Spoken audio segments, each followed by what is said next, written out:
বাজান আমরা যারা সুন্নি মানা মুসলমান, আমরা যারা হুসাইনি মুসলমান, আমরা আল্লাহর ওলিদেরকে মহব্বত করি, আল্লাহর ওলিদেরকে ভালোবাসি। কারণ আল্লাহর ওলিদেরকে ভালোবাসা দুনিয়ার কোনো মৌলবীর অর্ডার না, আল্লাহর ওলিদেরকে ভালোবাসা স্বয়ং আমার আল্লাহর অর্ডার। জোরে কন্যা সুবহানাল্লাহ। আমার আল্লাহ বলেন, আলা ইন্না আউলিয়া আল্লাহি লা খাউফুন আলাইহিম ওয়া লা হুম ইয়াহজানুন।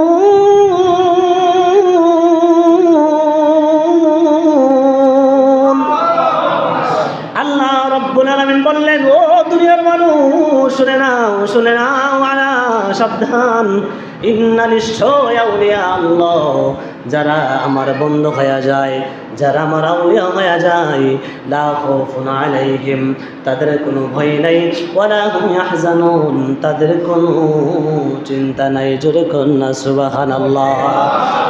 এই আমার গ্রামের বাবারা গো, আল্লাহর ওলিদের কোনো ভয় নাই, আল্লাহর ওলিদের কোনো চিন্তা নাই।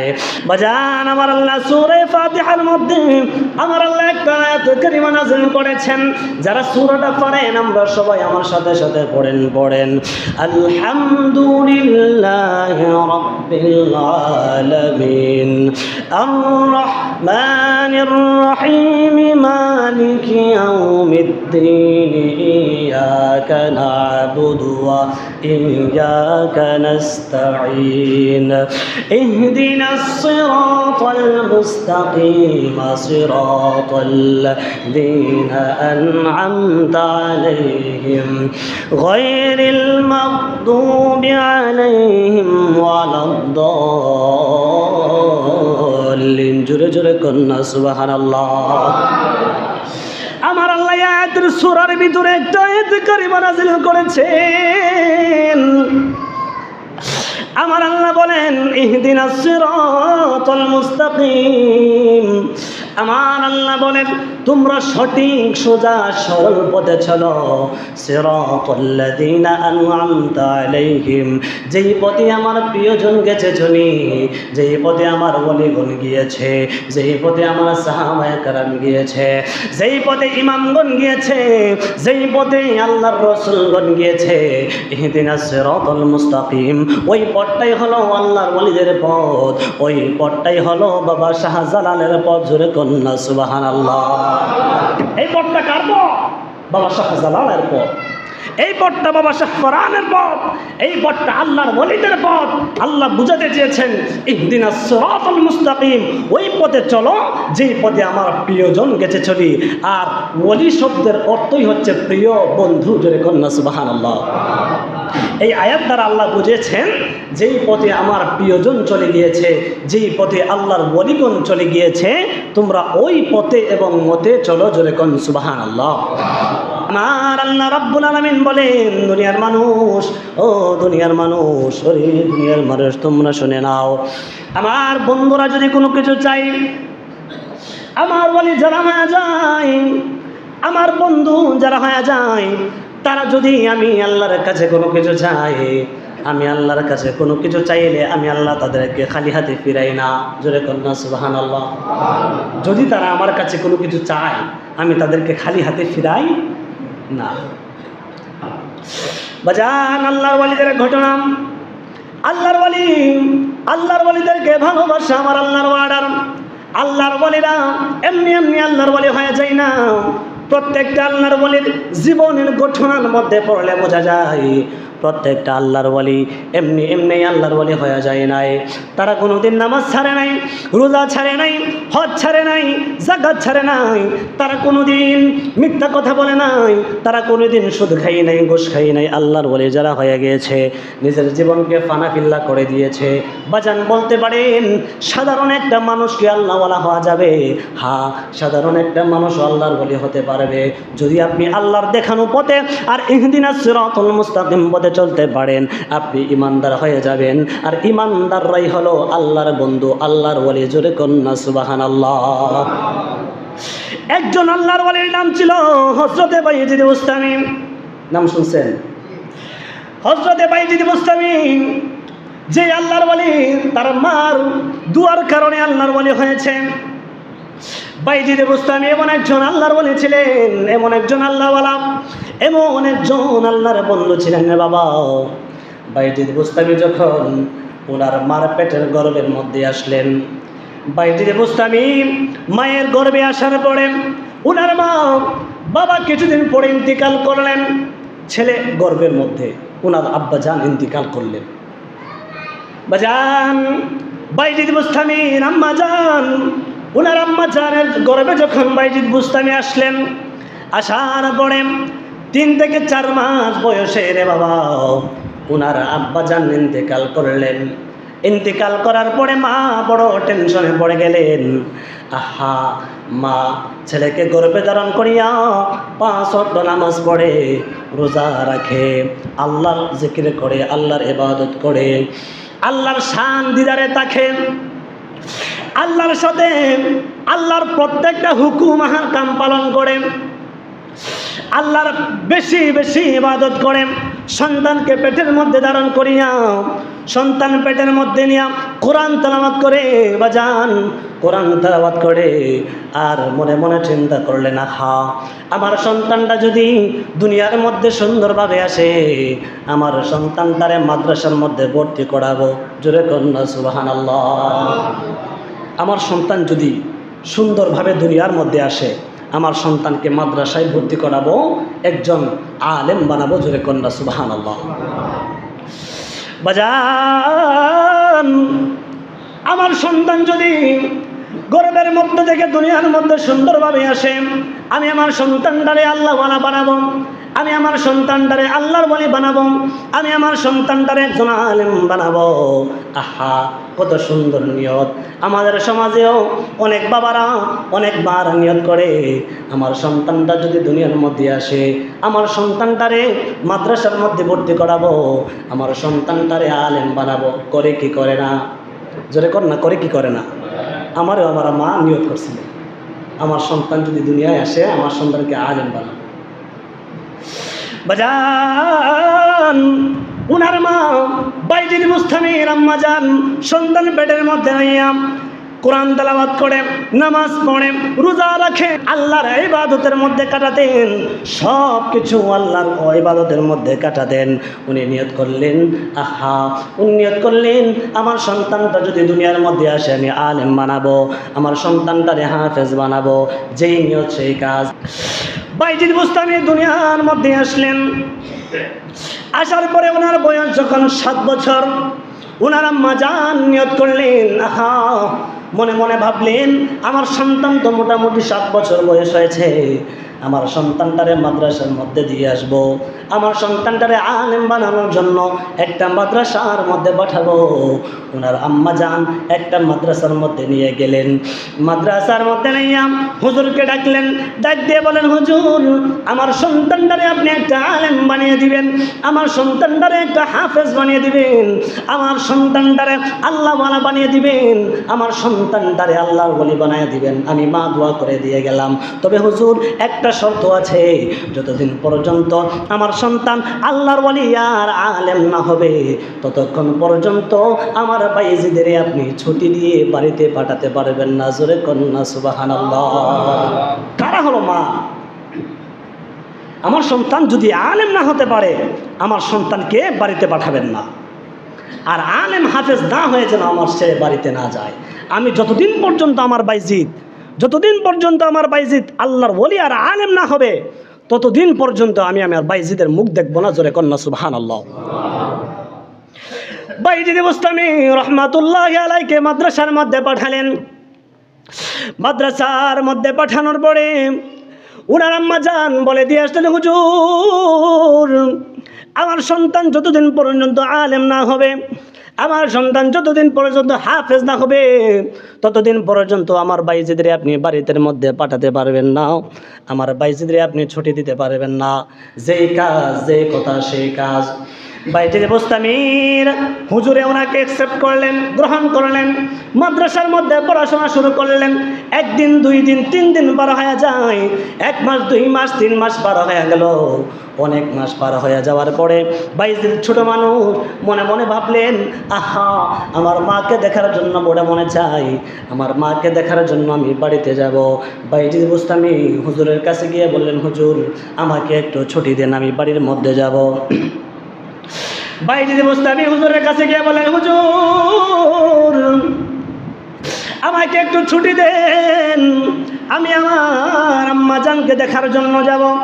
হুজুর ডাক দিয়ে বললেন, বাইজিদ তোমার মা তো আমাকে ওসিয়ত করে গিয়েছে, তোমার মা আমাকে ওয়াদা করেছে, তুমি হাফেজ আর আলেম না হয়ে তুমি বাড়ির মধ্যে যাইতে পারবে না, তোমার মা তোমার চেহারা দেখবে না, হাফেজ না হতে পারলে তুমি বাড়ির মধ্যে যাইতে পারবে না। বাইজিদ বুস্তামি কান্না শুরু করলেন, ছোট মানুষ বুঝে না, মাকে দেখার জন্য পাগল পাড়া হয়ে গেলেন। হুজুর ডাক দিয়ে বললেন, হ্যাঁ ঠিক আছে, তোমাকে ছুটি দিব। হুজুর বললেন, তুমি যদি কুরআনুল কারীমের এত অংশ তুমি যদি মুখস্থ করতে পারো তাহলে তোমাকে ছুটি দেওয়া হবে। আনুমানিক 3 ভাগের 1/2 ভাগ যদি তুমি মুখস্থ করতে পারো তোমাকে ছুটি দেওয়া হবে। বাইজিদ বুস্তামিকে একটা টাইম দেওয়া হলো। টাইম দেওয়ার পরে বাইজিদ বুস্তামিকে যেই টাইম বেঁধে দিলেন, এই টাইমের আগেই বাইজিদ বুস্তামি কুরআনুল কারীমের 21 পারা কোরআন কারীম মুখস্থ করে দিয়েছেন। জোরে কোন সুবহানাল্লাহ। আরেকটা জোরে কন্যা সুবহানাল্লাহ। অল্প দিনে যে হুজুরের যে টাইম দিয়েছে এই টাইম পার হয় নাই, অল্প দিনের মধ্যেই উনি 21 পারা কোরআন মুখস্থ করে ফেললেন। জোরে কন্যা সুবহানাল্লাহ। 21 পারা কোরআনুল কারীম মুখস্থ করার পরে বাইজিদ বুস্তামি হুজুরের কাছে গেলেন, যাইয়ে বললেন, হুজুর আমাকে এখন ছুটি দেন, আমার 21 পারা কোরআনুল কারীম কোরআনের 3 ভাগের 2 ভাগ আমার মুখস্থ করা হয়ে গিয়েছে, আমাকে আপনি ছুটি দিবেন, আমি বাড়ির মধ্যে যাব। হুজুর বললেন, আচ্ছা ঠিক আছে। একদিন বিকালবেলা ছুটি দিলেন। বিকালে বাড়িতে যাইতে যাইতে রাত্র হয়ে গিয়েছে, সন্ধ্যা হয়ে গেছে। সন্ধ্যার পরে বাইজিদ বুস্তামির আম্মা জান ঘরের ভিতরে নামাজের মধ্যে বসে গেলেন, নামাজ পড়তেছে। যেই মাত্র নামাজে দাঁড়ালেন বাইজিদ বুস্তামি ঘরের দরজার মধ্যে গিয়ে টোকা দিলেন, ডাক দিয়ে বলেন, আসসালামু আলাইকুম আম্মা জান, আমি আপনার বাইজিদ আপনার বাড়ির মধ্যে এসেছি, দরজাটা খুলেন। মা ঘরের ভিতরে নামাজটা শেষ করলেন। নামাজ শেষ করার পরে ডাক দিয়ে বললেন, না না না, আমার বাইজিদ এখনো বাড়িতে আসার কথা না, আমার বাইজিদ এখনো বাড়িতে আসে নাই, আমার বাইজিদ বাড়িতে আসার কথা না, আমার বাইজিদ বাড়িতে আসবে না। কেন কেন কেন? আমার বাইজিদ যতদিন পর্যন্ত আলেম না হবে, যতদিন পর্যন্ত আল্লাহ ওয়ালা না হবে, যতদিন পর্যন্ত হাফেজ না হবে, ততদিন পর্যন্ত আমার বাইজিদ বাড়িতে আসবে না। বাইজিদে ডাক দিয়ে বলেন, আম্মা গো দরজাটা খুলে দেখেন, আমি আপনার বাইজিদ, আমার চেহারাটা একটু দেখেন। বাইজিদ বুস্তামির আম্মা জান কই, না, আমার বাইজিদের চেহারার মতো তোমার চেহারা হলেও, আমার বাইজিদের কণ্ঠের মতো কণ্ঠ হলেও আমি তোমার চেহারা দেখবো না। ওই দিন চেহারা দেখবো যেই দিন তুমি হাফেজ আলেম হয়ে আমি মায়ের সামনে আসবা, ওই দিন আমি মা তোমার চেহারা দেখবো। জোরে জোরে কন্যা সুবহানাল্লাহ। সুবহানাল্লাহ। কেমন মা, কেমন মা! বাইজিদ বুস্তামির আম্মা জান এই কথা বলার পরে বাইজিদ বুস্তামি চোখের পানি ছেড়ে ছেড়ে মাদ্রাসার দিকে রওনা হলেন।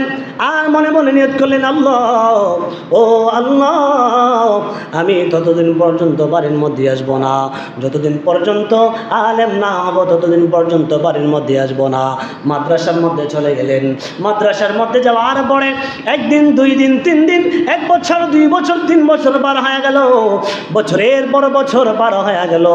বাইজিদ বুস্তামি হাফেজ হলেন, আলেম হলেন, আল্লাহ ওয়ালা হলেন, ইমানদার হলেন, একটু বড় হলেন, যুবক হলেন। বাজান রে, বাইজিদ বুস্তামির হুজুর আগামীকালকে বাইজিদ বুস্তামিকে পাগড়ি দিবেন। হাফেজ হলে পাগড়ি দেয় কি দেয় না? দেখবেন হাফেজ হলে পাগড়ি পরিয়ে দেয় হুজুররা। হাফেজ হলে একটা পাগড়ি দেয়, এটা হচ্ছে হাফিজি পাগড়ি। আলেম হলে একটা পাগড়ি পরিয়ে দেয়, এটা হচ্ছে আলেমের পাগড়ি। মুফতি হলে একটা পাগড়ি পরিয়ে দেয়, এটা হচ্ছে মুফতিদের পাগড়ি।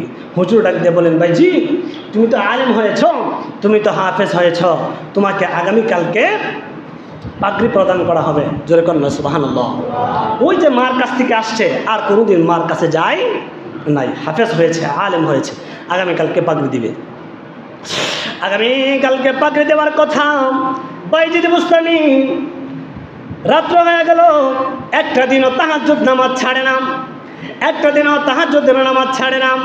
তাহাজ্জুদের নামাজের মধ্যে 2 ফোঁটা চোখের পানি ছেড়ে ছেড়ে আল্লাহর দরবারে কাঁদে, আল্লাহ, ও আল্লাহ, আমি হাফেজ হয়েছি, আমি আলেম হয়েছি, এতটা দিন পরে আমার মাকে দেখার জন্য আগামীকালকে আমি বাড়িতে যাব, আর মনে মনে এত খুশি, 2টা চোখের পানি ছেড়ে ছেড়ে আল্লাহর দরবারে শুকরগুজার করতেছে আর আল্লাহর দরবারে শুকরিয়া আদায় করতেছে। হঠাৎ করে বাইজিদ বুস্তামি নামাজের পরে ঘুমিয়ে গেলেন। ঘুমানোর পরে বাইজিদ বুস্তামির হুজুরের কাছে একজন দাড়িওয়ালা টুপিওয়ালা পাগড়ি পরে আছেন, সুন্দর চেহারার একটা মানুষ এসে বাইজিদ বুস্তামির হুজুরের কাছে আসলেন। বাইজিদ বুস্তামির হুজুরের কাছে আসার পরে ডাক দিয়া বললেন, হুজুর, ও হুজুর, আপনি তো আগামীকালকে বাইজিদের পাগড়ি দিবেন। বলে, হ্যাঁ, আগামীকালকে বাইজিদ আলেম হয়েছে, বাইজিদকে আমি পাগড়ি প্রদান করব। ওই লোকটা ডাক দিয়া বলেন, আগামীকালকে আমার বাইজিদের একটা পাগড়ি দিবা না, আগামীকালকে আমি আর একটা পাগড়ি তোমার কাছে দিয়ে গেলাম, ওই পাগড়িটাও তুমি বাইজিদের মাথার মধ্যে পরিয়ে দিবা। 2টা পাগড়ি দিবা, একটা পাগড়ি হলো হাফেজের পাগড়ি, আর একটা পাগড়ি হলো বেলায়েতের পাগড়ি। জোরে কোন সুবহানাল্লাহ। হুজুর ডাক দিয়ে বললেন, আপনি কে? আপনার চেহারা এত সুন্দর, আপনি কে গো, কে? আপনি কে? ওই লোকটা ডাক দিয়ে বললেন, আমি আর কেউ না, আমি হলাম রহমাতাল লিল আলামিন। জোরে কন্যা সুবহানাল্লাহ। আমার নবী বাইজিদ বুস্তামির হুজুর কাছে আসছে, বাইজিদ বুস্তামির এলেমে আর বাইজিদ বুস্তামির আমলে আমার আল্লাহ এত খুশি, এই বাইজিদ বুস্তামির উপরে আল্লাহ তাআলা বেলায়েতের পাগড়ি দিয়েছেন। আমার নবীজি ডাক দিয়ে বললেন, হুজুর, আপনি আগামীকালকে বাইজিদ বুস্তামির মাথার মধ্যে একটা পাগড়ি দিবেন না, আগামীকালকে আমার বাইজিদের মাথার মধ্যে 2টা পাগড়ি দিবেন। একটা পাগড়ি হচ্ছে হাফেজের পাগড়ি, আর একটা পাগড়ি হচ্ছে বেলায়েতের পাগড়ি। জোরে কোন সুবহানাল্লাহ। বাইজিদ বুস্তামিকে আগামীকালকে পাগড়ি প্রদান করা হলো, একটা পাগড়ি দেওয়া হলো, একটা পাগড়ি হাফেজের পাগড়ি, আর একটা পাগড়ি দেওয়া হলো, আর একটা পাগড়ি বেলায়েতের পাগড়ি। ওই দিন থেকে বাইজিদ বুস্তামিকে আল্লাহওয়ালা আর আল্লাহর ওলি হিসেবে গণ্য করা হলো। ওই দিক দিয়ে মা তাহাজ্জুদ পড়ে পড়ে দোয়া করে, মা তাহাজ্জুদ পড়ে পড়ে দোয়া করে, আল্লাহর দরবারে শুকরগুজার করে। মা জানে, মা এমন মা ছিলেন, ওনার আম্মা জানো একজন আল্লাহর ওলি ছিলেন। জোরে কন্যা সুবহানাল্লাহ।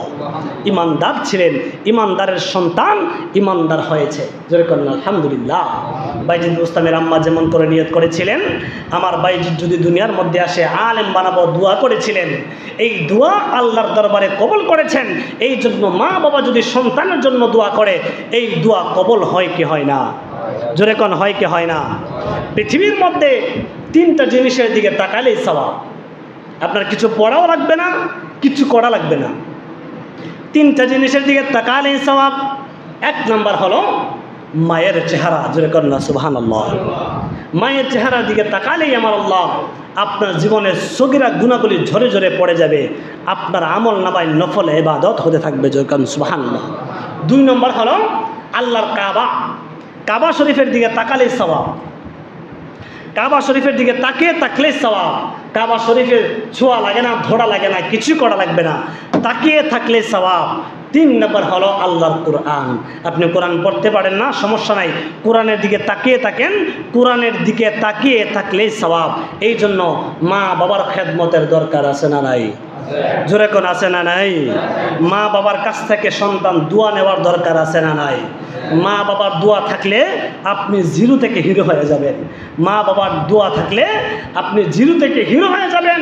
আপনার জীবন উৎফুল্লিত হয়ে যাবে, আপনার জীবন আল্লাহর রহমতে ভরপুর হয়ে যাবে। মা বৃদ্ধ হয়ে গেলে মাকে অবহেলা করিয়েন না, বাবা বৃদ্ধ হয়ে গেলে বাবাকে অবহেলা করিয়েন না। কারণ বাবা মার দোয়া হচ্ছে আপনার মাথার উপরের ছাদ। এই ছাদ যদি ভেঙে পড়ে যায়, কখন কি এসে মাথায় পড়ে বলা যায় না।